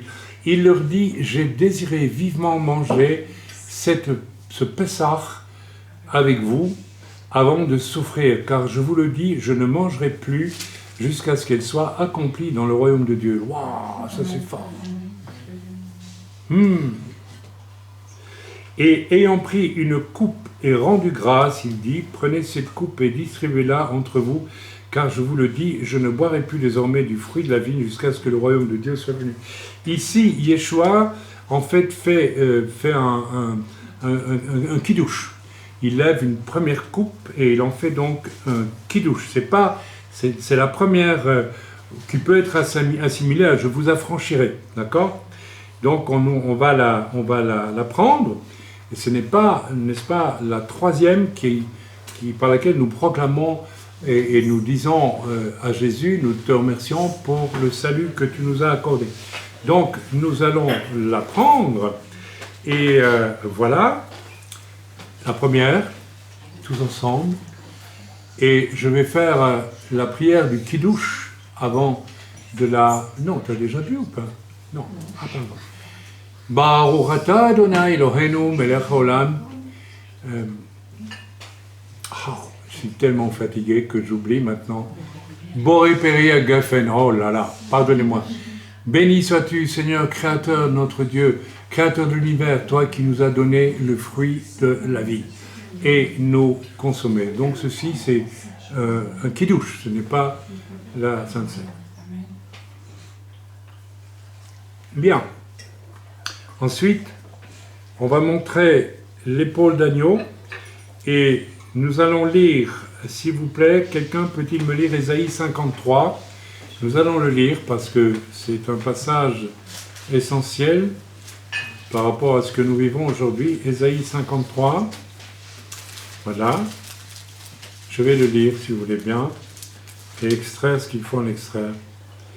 Qui a cru ce qui nous était annoncé, qui a reconnu le bras de l'Éternel, il s'était élevé devant lui comme une faible plante, comme un rejeton qui sort d'une terre desséchée. Il n'avait ni beauté ni éclat, c'est de Jésus dont il est question là, méprisé, abandonné des hommes, homme de douleur et habitué à la souffrance, semblable à celui dont on détourne le visage.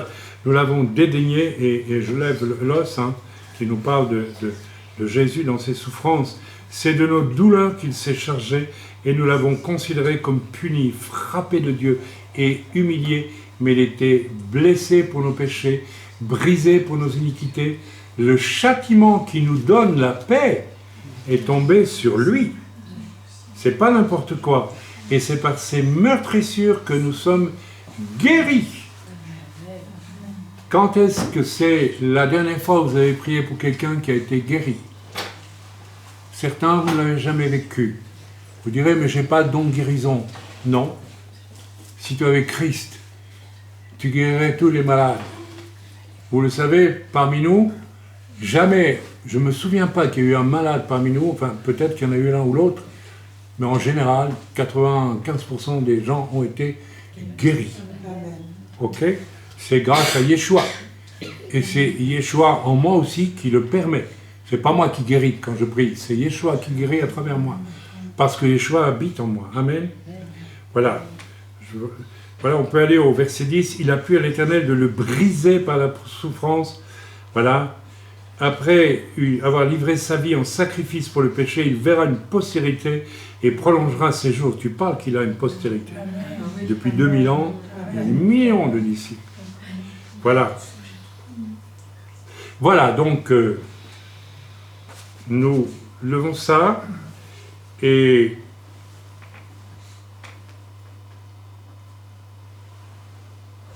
à chaque moment, quand nous prenons un élément, nous posons quand même la question chaque fois, est-ce que vraiment Christ habite en moi? Celui qui a été frappé à la croix jusqu'à l'os, pour que la colère de Dieu qui devrait me revenir à moi aille sur lui et qu'elle ne soit plus sur moi. Vous vous rendez compte quand vous dites que vous êtes chrétien et que vous vivez en égoïste et vous vous réclamez de celui qui a donné sa vie pour vous, mais vous vous rendez compte que vous êtes hypocrite. J'espère que vous réalisez. C'est complètement faux. Ce n'est qu'une apparence.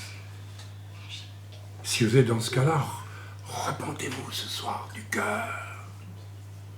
Ou évitez de prendre le pain et la coupe. Voilà. Après ça, on sert l'œuf trempé dans l'eau. Donc, vous allez le casser. Très bien. Ça, vous savez faire. Parce qu'un œuf dur, c'est toujours bon à manger, n'est-ce pas? Et vous allez le tremper dans l'eau. Alors, je ne vais pas revenir sur la symbolique de l'œuf, je l'ai déjà donné. Et nous allons le tremper dans l'eau. C'est-à-dire, ce germe de vie qui a été mis à mort, c'est Jésus mis à mort pour moi, mais c'est Jésus ressuscité. Et nous allons donc tremper, n'est-ce pas, on va le tremper dans l'eau salée. Voilà, on le fait. Et puis, on peut commencer à le manger, peut-être pas complètement, on n'est pas obligé, vous le mangerez complètement après. Amen. Et on se souvient qu'il est mort pour nous. Et si cet œuf était un réceptacle de vie, la vie dans l'œuf est morte, mais Jésus est ressuscité. Et donc il est mort pour moi, il est ressuscité pour moi. Amen. Après ça, on va manger les herbes amères, le maror, donc, n'est-ce pas, c'est la laitue en fait. Prenez votre laitue. Et nous allons nous tremper dans le haroset. Et nous prenons, en le faisant aussi, dans le haroset, c'est-à-dire vous prenez votre laitue et vous mettez un peu de cette pâte, et avant de la manger, vous vous arrêtez et vous méditez sur les souffrances de Christ. Et vous vous rappelez que les herbes amères et le haroset, en fait, ça se conjugue. Le haroset, vous vous rappelez de vos œuvres mortes, que peut-être vous continuez à vivre dans l'Église, des œuvres mortes, des œuvres qui ne viennent pas de l'Esprit de Dieu, qui ne sont pas motivées par votre amour pour le Seigneur. Et les herbes amères, ça nous rappelle aussi justement l'amertume de notre passé, de nos fautes passées. Donc les deux ensemble nous font méditer, nous méditons maintenant, avant de manger, sur ces deux choses. Et je me rends compte à quel point l'intervention de Jésus qui donne sa vie pour moi est quelque chose d'extraordinairement important. Et je vais manger le souvenir de ces œuvres mortes et du chagrin de ma vie de péché. Je vais la manger comme quelque chose qui va être agréable au goût, mais désagréable à ma conscience. Alors mangez en réfléchissant à ce que ça représente et à qui vous avez été avant de connaître le Seigneur, et que vous êtes peut-être encore d'ailleurs.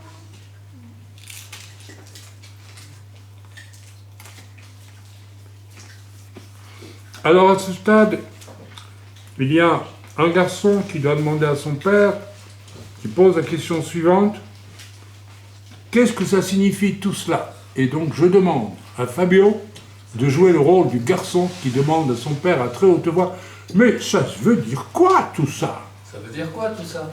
Ah ben je vais t'expliquer. Bon, mon fils, tu vas voir. D'accord, tu permets que je t'appelle mon fils, hein, c'est juste pour aujourd'hui.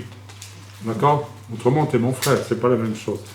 Et nous allons chanter, je vais chanter le psaume 114, et puis je vais vous résumer en quelques mots tout l'épisode de la sortie d'Égypte, mais en quelques mots, rassurez-vous, et puis nous avancerons. Amen. Est-ce que ça vous parle tout ça ou pas? Ça parle. Alors je vais essayer de le chanter, parce que normalement il faut qu'on le chante. Quand Israël sortit d'Égypte, quand la nation, la maison de Jacob s'éloigna d'un peuple barbare, Juda devint son sanctuaire, Israël fut son domaine, la mer le vit et s'enfuit, le Jourdain retourna en arrière, les montagnes sautèrent comme des béliers, les collines comme des agneaux. Qu'as-tu, mer, pour t'enfuir, Jourdain, pour retourner en arrière? Qu'avez-vous, montagne, pour sauter comme des béliers? Et vous, collines, comme des agneaux, tremblez devant le Seigneur, ô terre, devant le Dieu de Jacob, qui change le rocher en étang, le roc en source d'eau. Il y aurait de quoi prêcher pendant 1 heure avec cela. Extraordinaire. Et moi, je salue ici l'extraordinaire énergie de l'Éternel. Dieu est un Dieu vivant. C'est pas un Dieu pour les égoïstes ou pour les médiocres, non. Pour notre médiocrité, en commençant par la mienne. C'est un Dieu vivant. Et tout ce qu'il dit ici est extraordinairement vivant. Alors, je vais vous résumer, en gros, je vais t'expliquer, Fabio, fiston, cette histoire. Bon, nous avons un homme qui s'appelle Moïse, il était prince en Égypte. Ok, il va faire une erreur, il va tuer un Égyptien qui faisait du mal à des Juifs, et il va s'enfuir au désert, parce que bon, voilà, on connaît tous l'histoire. Il va passer 40 ans dans le désert, ce cher Moïse, donc on peut imaginer, je me demande s'il n'avait pas 40 ans, quand en Égypte, il était prince d'Égypte, il avait 40 ans, je pense. Et puis il va de nouveau passer 40 ans, donc il a passé 40 ans, on peut dire, dans le monde. Bien que juif, il était élevé à une très haute dignité. Certains pensent même qu'il aurait pu devenir pharaon lui-même. Donc il était baigné dans la cour, dans le monde, dans l'orgueil du monde, etc. 40 ans, il était bien imprégné, tellement bien imprégné qu'il a dû partir parce qu'il a tué, et qu'il était quand même juif, et que, en tant que juif, même s'il était honoré, vous connaissez tous son histoire avec la fille de Pharaon, je ne vais pas tout vous réciter, vous le connaissez, eh bien, il ne pouvait pas tuer un Égyptien. Il faut savoir que les Égyptiens avaient une très haute opinion d'eux-mêmes. Par exemple, les Égyptiens ne supportaient pas d'avoir de la barbe. Ils se rasaient constamment et ils avaient un mépris pour les peuples qui portaient la barbe. Donc, mon cher Fabio, tu n'aurais pas été bien vu chez les Égyptiens. Tellement ils avaient déjà inventé le principe de la race supérieure. Ils se considéraient comme des... Et Moïse a été élevé dans cet état d'esprit, absolument. Alors, ce qu'il pensait à l'intérieur lui-même, je n'en sais rien. Mais en fait, il va fuir pendant 40 ans maintenant, où Dieu va le nettoyer complètement. Amen. Et il va vivre sous une tente bédouine, où ça sentait la chèvre et le bouc et la brebis, et pas bon du tout. Où on se lavait peut-être une fois par semaine, et encore, parce qu'il n'y avait pas toujours de l'eau. Vous voyez un peu un changement de décor complet. Et puis là, quand il va être humilié, brisé, mes amis, ce que beaucoup refusent, et je dis bien spécialement les hommes, vos cœurs sont tellement durs parfois, qu'en fait Dieu n'arrête pas à vous briser. Mes amis, le brisement, j'ai écouté un message d'Eric Prince ce matin, il en fait la base d'une vie chrétienne. Il faut passer par le brisement. Le brisement de l'orgueil, le brisement de l'égoïsme, le brisement de l'idée de soi, toujours élevé, etc., etc.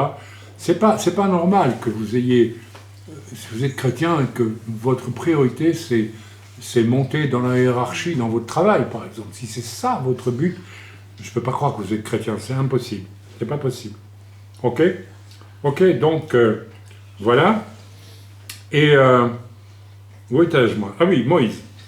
Et Moïse, finalement, après 40 ans, va être appelé avec son frère Aaron, et ils vont venir avec Pharaon. Vous connaissez ce qu'ils vont dire de la part de Dieu à Pharaon, qui représente quelque part Satan aussi, c'est une image du chef du monde, c'est Satan.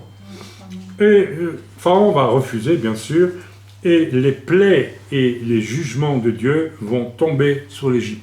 Alors, nous n'allons pas lire tout, mais nous allons lire toutes les plaies, nous allons les nommer, donc au chapitre 8 de la Genèse, n'est-ce pas? Alors, j'y vais pour ma part, et je vais vous énumérer donc toutes les... C'est ça, c'est dans... Ah non, c'est dans l'Exode, pardon, excusez-moi. Je me trompe, c'est dans l'Exode, chapitre 8. Nous lisons ensemble, j'espère que je ne me suis pas égaré, pas trompé dans mes notes. Exode 3, là, c'est pas là, c'est sûr, donc c'est Exode 8. Nous y arrivons. Voilà. Alors, la première des plaies est donc Exode 8, verset 12, l'époux. Hein? Tu veux pas laisser aller mon peuple? Il y a des millions de poux qui débarquent et ça a dû se gratter dans toute l'Égypte. Hein. C'était épouvantable. Mais Pharaon ne va pas encore céder. Et puis, c'est les mouches venimeuses. Allez. Hein? Et puis, ça va être, n'est-ce pas, les ulcères sur les hommes et les animaux. Ah, vraiment. D'abord, on se gratte. Et puis, c'est les mouches venimeuses qui piquent. C'est très intéressant parce que c'est tout sur la peau, tout ça. C'est curieux, c'est intéressant. Et puis, les hommes et les animaux, un ulcère. C'est encore des trucs sur la peau et dans la chair. Et puis, comme ce n'était pas encore assez, ça va être la grêle et le feu. Vous connaissez tous ces passages, je ne vais pas vous les détailler. Ok? Et puis, comme ce n'est pas encore assez, ça va être les sauterelles qui vont tout dévorer. N'est-ce pas? Et puis, comme ce n'est pas encore assez, et ça continue, les ténèbres en Égypte.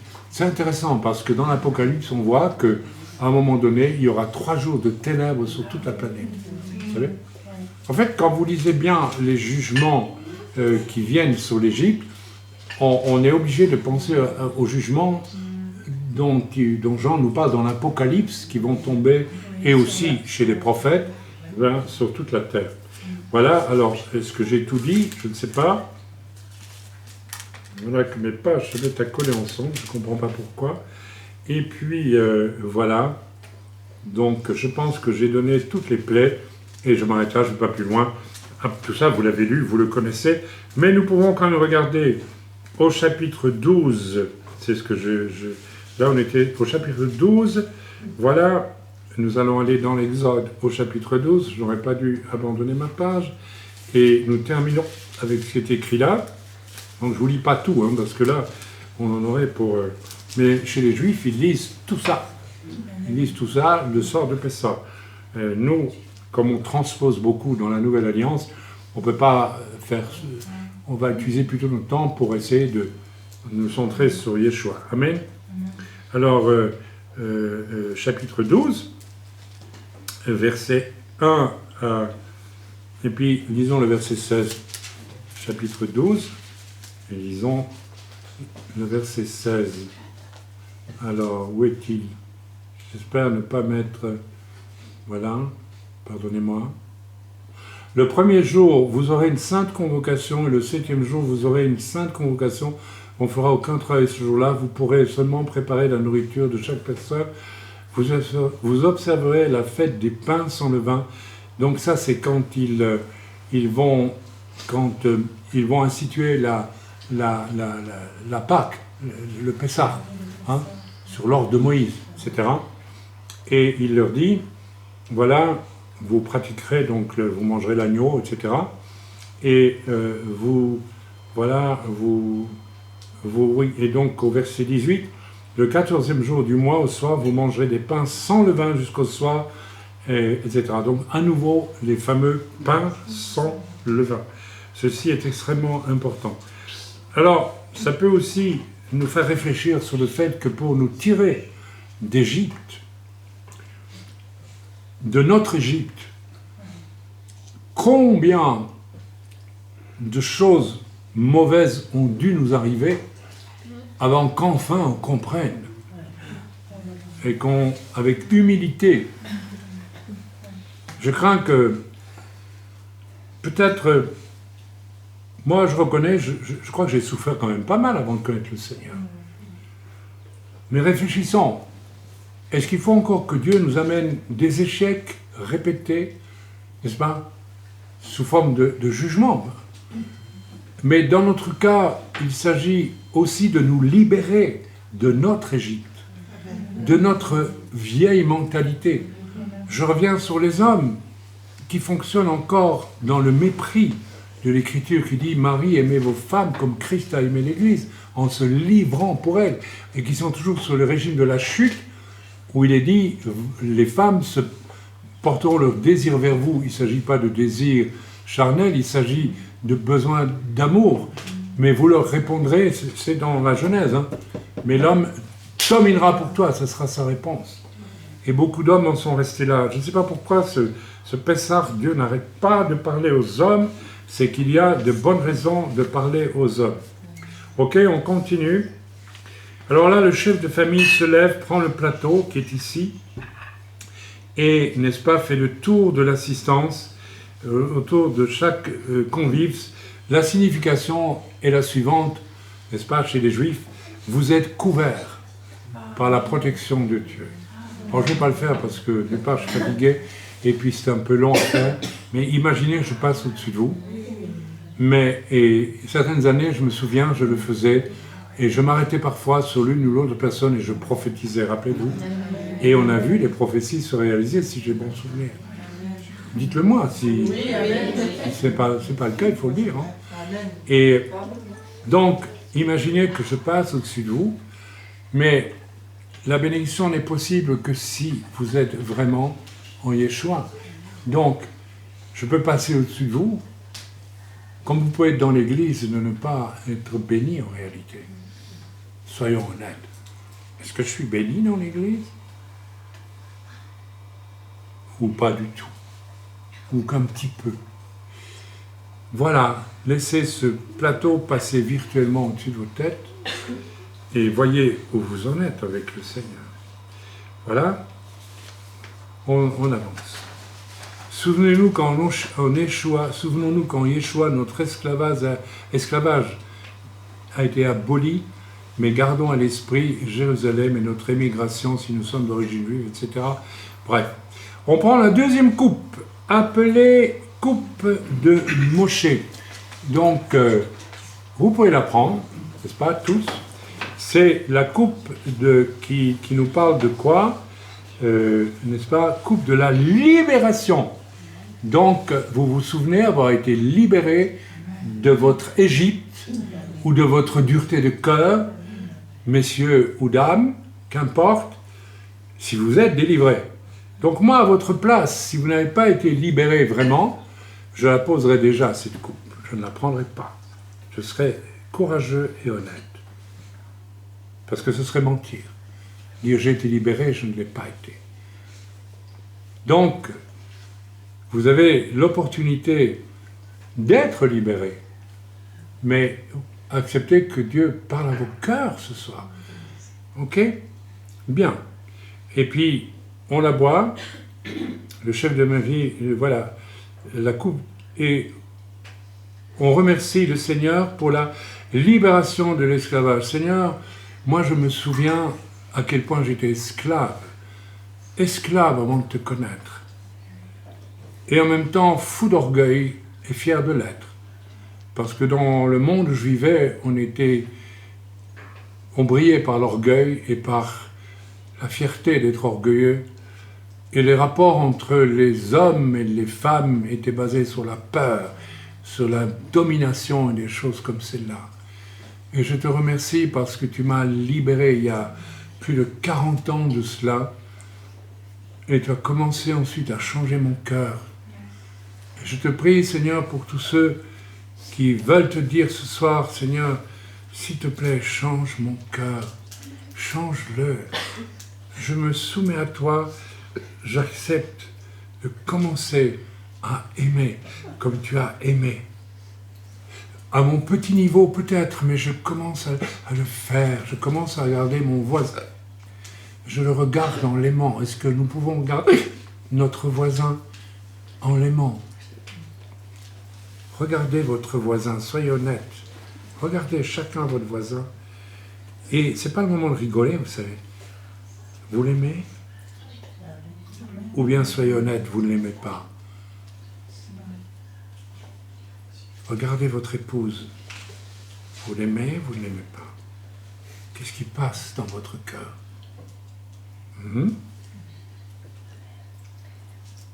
Merci Seigneur.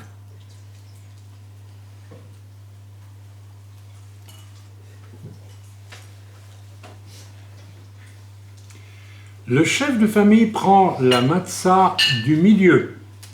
Alors, il paraît que c'est moi le chef de famille, donc je vais prendre, il y a une matzah au-dessus et il y en a une en dessous et il la prend et je la prends.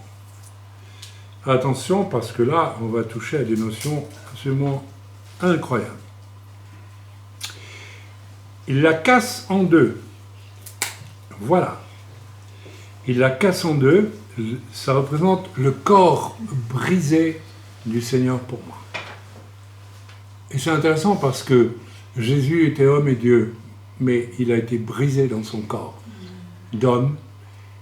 Et c'est terrifiant quand on y pense. Il remet une des moitiés sous les deux autres entières. Donc, je remets une moitié, non, je ne dis pas de bêtises, je la mets sous les deux autres entières.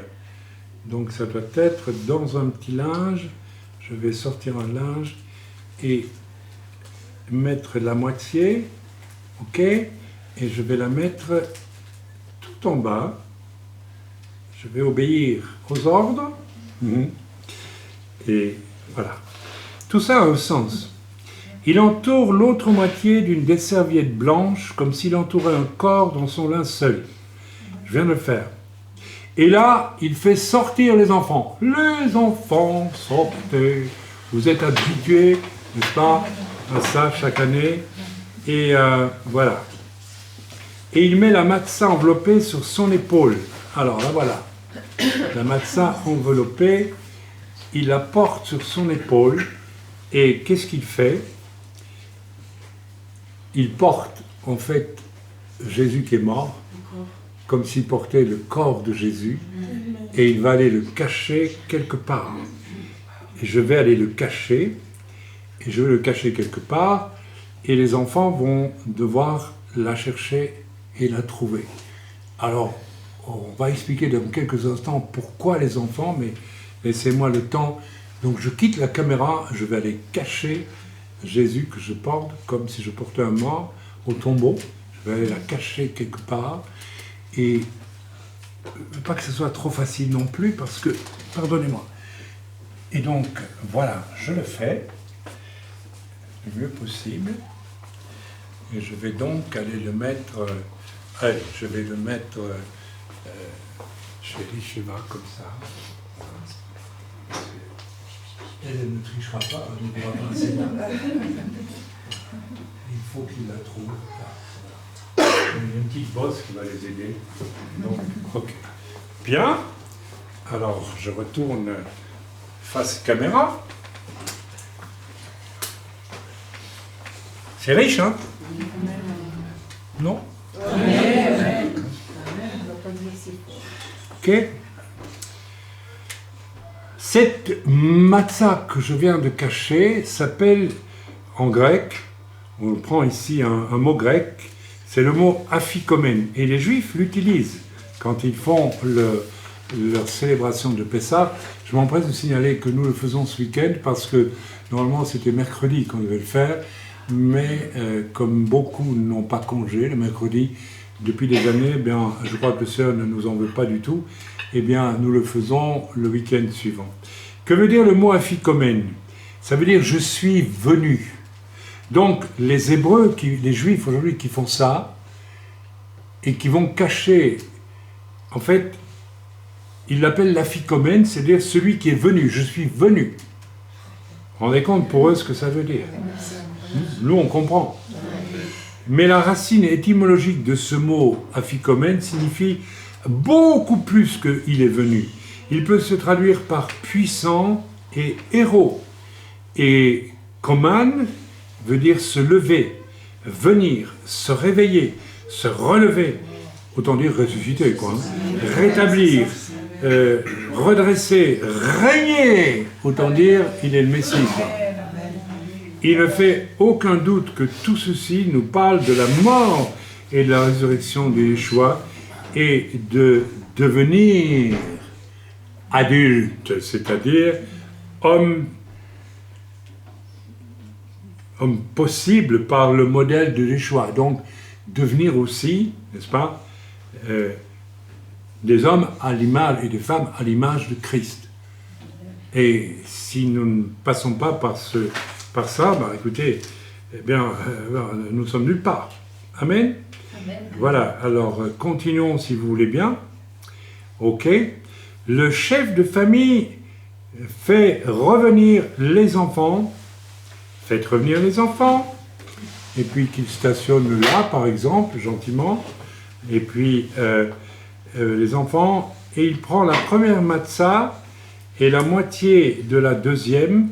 Donc la première, je la prends, elle est là, ok, et il prend la moitié de la deuxième qui est là aussi. Et qu'est-ce qu'il fait, le chef de famille? Alors vous le faites aussi, vous prenez une matzah et vous allez, n'est-ce pas, prendre la moitié de la deuxième, il les trempe dans le haroset. Donc vous les trempez maintenant dans le haroset. Donc c'est cette mixture qui est là, ok? Et ça nous parle encore une fois de Jésus qui est venu nous racheter des vaines œuvres de notre passé. Et on la mange. Amen. C'est riche en signification, hein?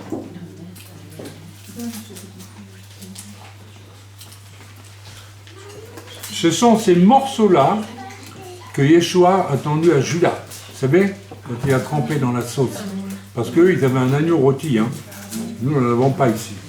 Donc, quand Judas, voilà, c'est cette matzah-là. Donc, tout simplement, et Jésus a dit, celui qui met la matzah dans la sauce, c'est lui qui va me trahir, rappelez-vous. Le moment est venu d'envoyer les enfants à la recherche de la ficomène. Alors, les petits, tous les enfants, vous l'allez chercher, comme les autres années, où a été cachée la matzah quelque part, pour essayer de... Tu l'as vu? Oui. Mais tu l'as vu quand on l'a fait? De là, j'ai vu. Hein? Dès que j'étais sortie, j'ai vu une boîte et du coup, je me suis dit que c'était là. Ah, ben elle est forte. Alors, prends-la, s'il te plaît. Et voilà, elle l'a trouvée. Alors, pourquoi on prend des enfants? Eh bien, tout simplement parce que... Alors, tu me la portes, bien sûr. Merci. Parce que les enfants sont innocents. Et ceci est extrêmement important. Ça nous parle aussi. Ok? Vous savez, c'est très intéressant de voir que sur les deux anges qui couvrent, qui protègent quelque part comment on appelle ça là?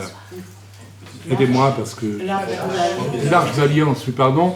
Et n'est-ce pas, c'est l'endroit où le Kohen Agadol va déposer du sang une fois par an. Tout de suite, nous faisons le rapport avec le sang de Jésus, bien sûr. Et ce sont donc des deux anges qui sont des kéroubines, des chérubins. C'est des enfants, des anges enfants d'enfants. Et donc Dieu confie, parce que Dieu a confiance dans ceux qui ont un cœur d'enfant. Et celui qui renonce à lui-même, qui renonce à sa vieille nature pour suivre Christ, il le fait parce qu'il a un cœur d'enfant. Il dit, tout ce que j'ai fait avant a fait de moi un vieux crouton plein de péchés, d'orgueil, de choses inutiles. Et soudain, voilà, je me suis humilié devant toi. Comme ce matin, nous avons compris l'humilité, n'est-ce pas, comme il fallait s'humilier. Et je reçois en lieu et place un cœur tout neuf, donc un cœur d'enfant. Ok? C'est intéressant de voir que il y a un passage d'écriture, j'ai pas la référence là à l'instant, mais n'est-ce pas, où on voit que Dieu se déplace dans l'univers sur des chérubines, sur des enfants. Donc Dieu, il ne peut pas se déplacer autrement qu'à travers des gens qui ont reçu un cœur d'enfant. Alors ce soir, vous avez encore reçu ce cœur d'enfant, et vous êtes toujours cette personne vieille et qui fonctionne toujours selon l'égoïsme et l'orgueil et tout ça. J'espère que ça va vous faire envie. Recevez le Seigneur qui vous sauve en reniant, en haïssant tout ce que vous êtes et dont vous savez que ça n'a rien à voir avec le Seigneur. Et vous verrez que vous serez libérés de tout cela. Amen. Bien. Alors maintenant, nous allons manger notre matzah. Mais attention, parce que ça, c'est la matzah, n'est-ce pas, à travers laquelle nous élevons le nom de Jésus qui nous a sauvés. et nous allons boire la troisième coupe qui est la coupe du salut. Donc vous prenez votre coupe à la main droite, votre matzot à la main gauche, et vous priez avec moi. Seigneur Yeshua, tu as dit lors du Pessah que tu as vécu, mangez, ceci est mon corps, buvez, ceci est mon sang. Devenez comme moi, tout simplement. Vous pouvez répéter la prière si vous voulez. Et Seigneur, aujourd'hui, j'élève cette matzah, ce pain sans levain, mon cœur sans hypocrisie, et j'élève cette coupe qui représente le sang que tu as versé pour le salut de ma vie. Et je te dis merci, Yeshua, merci, Fils de Dieu. Je te bénis, j'élève ton nom, je t'honore, je glorifie ton nom, je l'élève au-dessus de tout nom. Aujourd'hui, je te bénis, je te loue de tout mon cœur et j'obéis à ton commandement. Tu aimeras le Seigneur ton Dieu de tout ton cœur, de toute ta force, de tout ton esprit, de toute ta pensée à tout moment. Et j'élève mon amour vers toi et ma reconnaissance. Yeshua, merci. Je deviens un vieillard, mais je suis tellement heureux de te dire merci pour ce que tu as fait pour moi. Merci, tu m'as arraché à mon Égypte, tu m'as arraché à mon orgueil, tu m'as arraché aux vaines œuvres de mes pères et de moi-même, et tu m'as donné un cœur d'enfant. Et je te demande encore pardon pour toutes les fois où je me suis pris au sérieux en oubliant que je devais vivre avec un cœur d'enfant afin que tu puisses l'habiter, toi, Yeshua. Amen. Et quand vous êtes prêts, vous mangez la matzah. Et vous buvez le vin.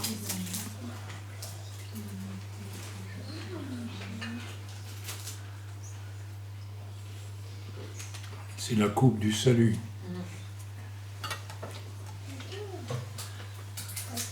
Alors il y a une quatrième coupe, qui est la coupe d'Élie qui doit venir.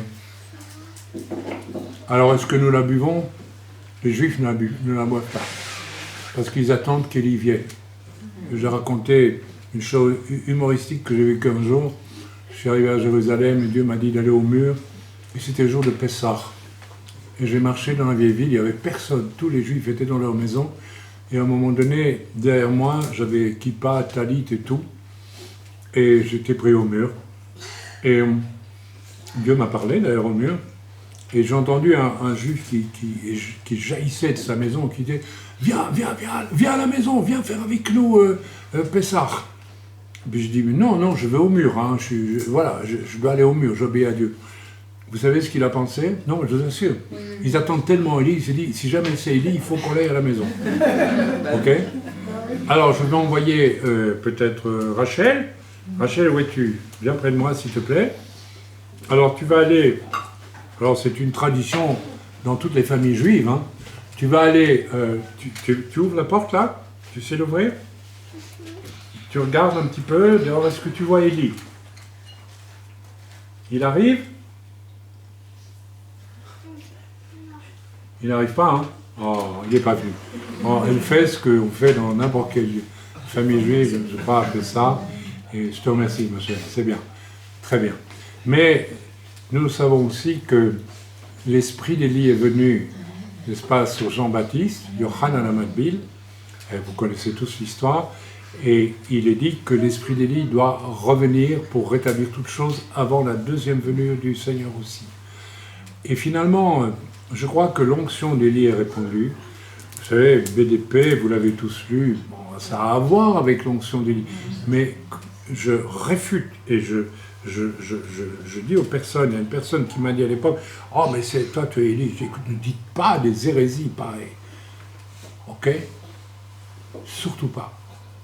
Et finalement, ma pensée profonde est que peut-être Élie va revenir parmi les deux témoins qui vont prêcher à Jérusalem. Vous savez, vous avez lu ça dans l'Apocalypse. Et beaucoup pensent que c'est Moïse et que c'est Élie. Donc, Élie va revenir et ils vont prêcher à deux et il n'y aura pas vraiment de repentance et ils vont être mis à mort et ils vont ressusciter après 2 jours ou 3 jours, je pense, 3 je crois, et ils vont être enlevés au ciel. Et donc Élie sera venu avant que Jésus n'arrive derrière lui. Donc voilà, donc l'onction d'Élie est là, mais Élie doit venir, et je pense, pour ma part, je n'ai jamais entendu ça, mais ça m'est venu à l'esprit d'une manière très forte, c'est peut-être tout simplement l'Élie des 2 témoins, car c'est probablement Élie qui va venir avec Moïse. Donc voilà. Eh bien, notre Seder est terminé. Ce qui est intéressant, c'est que nous pratiquons ce commandement de la première alliance, qui est que pendant 7 jours, je pense, on continue à manger quoi? Du pain sans levain. C'est une manière de... D'ailleurs, c'est très bon, hein? Avec un peu de beurre, la confiture, c'est délicieux. Ah, oui, bien sûr. Mais c'est une manière pendant 7 jours de ne pas faire ce que certains font. Ils entendent Dieu qui leur parle, et puis bon, après, on passe à autre chose. On va pendant 7 jours se rappeler de ce Seder, et on va y penser, et en profondeur essayer de laisser le Seigneur encore transformer ce qui doit être transformé dans nos vies. Je me rends compte qu'on n'a pas mangé le radis, j'ai oublié, je ne sais plus, mais Dieu me pardonne. Soyez donc bénis, et nous chantons un chant. Par exemple, Odou, la de Nike Twelve, vous le connaissez? Odou, la de Nike Twelve, qu'il est olam hasdo.